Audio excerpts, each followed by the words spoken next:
दरवर्षी करोडो रुपयांचा महसूल मिळवून देणारे दक्षिण सोलापूर तालुक्यातील जनतेच्या सोयीसाठी असलेल्या सोलापूर येथील दुय्यम निबंधक कार्यालय अतिशय अडगळीच्या ठिकाणी आहे. या ठिकाणी मूलभूत सुविधांचा अभाव असल्याने या ठिकाणी येणाऱ्या नागरिकांना गैरसोयीचा सामना करावा लागतो. त्यामुळे हे कार्यालय नागरिकांसाठी असून अडचण नसून खोळंबा ठरत आहे. सोलापूर येथे मध्यवर्ती ठिकाणी दक्षिण सोलापूर तालुक्यातील दुय्यम निबंधक कार्यालय आहे. कुडलसंगम, भंडारकवठे, नांदणी, वनविहार, होडगी, साईबाबा या पर्यटन स्थळासह येथील ग्रामीण भागातही निसर्ग सौंदर्य आहे. या निसर्ग सौंदर्यामुळे पर्यटन क्षेत्राच्या होणाऱ्या विकासाबरोबरच NTPC, औष्णिक वीज प्रकल्प यासह विविध औद्योगिक वसाहती झाल्याने येथील जमिनीला सोन्याचा भाव आला आहे.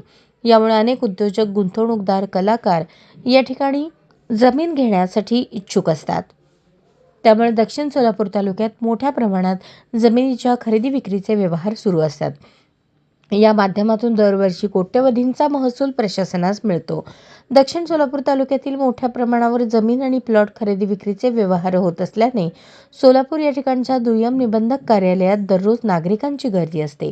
कोट्यवधी रुपयांचा महसूल देणाऱ्या कार्यालयात मात्र मूलभूत सुविधांचा अभाव असल्याने नागरिकांना गैरसोयीचा सामना करावा लागतो आहे. हे कार्यालय मुळातच अडगळीच्या ठिकाणी असल्याने या ठिकाणी वाहनांसाठी पार्किंगची व्यवस्था नाही. येथे आलेल्या नागरिकांसाठी पुरेशी बैठकीची व्यवस्थाही नाही. पिण्यासाठी पाणी आणि स्वच्छतागृह नसल्याने महिलांची कुचंबणा होते. वयोवृद्ध आणि दिव्यांग नागरिकांसाठी कोणत्याही प्रकारची वेगळी व्यवस्था नाही. यामुळे नागरिकांची गैरसोय होत आहे. दुय्यम निबंधक कार्यालय नेहमीच इंटरनेट आणि सिस्टीम सर्व्हर डाऊन असल्यामुळे नागरिकांना तासनतास दस्त नोंदणीसाठी थांबावे लागते. बसण्यासाठी जागा नसल्याने नागरिक कार्यालयाबाहेर उभे असतात. नागरिकांचे महत्त्वपूर्ण आणि मौल्यवान जमिनीचे दस्तावेज या कार्यालयात असतानाही हे कार्यालय खाजगी जागेत मागील अनेक वर्षांपासून चालू आहे. विशेष म्हणजे या कार्यालयात एवढे महत्त्वपूर्ण दस्त असताना देखील सुरक्षिततेसाठी साधे CCTV कॅमेरेही लावण्यात आल्याचे दिसून येत नाही.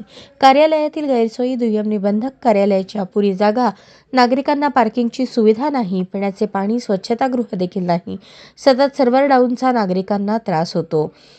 त्या दृष्टीने CCTV कॅमेरेही चालू नसल्याचे चित्र आहे. अशाच नवनवीन अपडेटसाठी जनता राज्य न्यूज चॅनलला सबस्क्राईब करा, लाईक करा आणि शेअर करायला विसरू नका.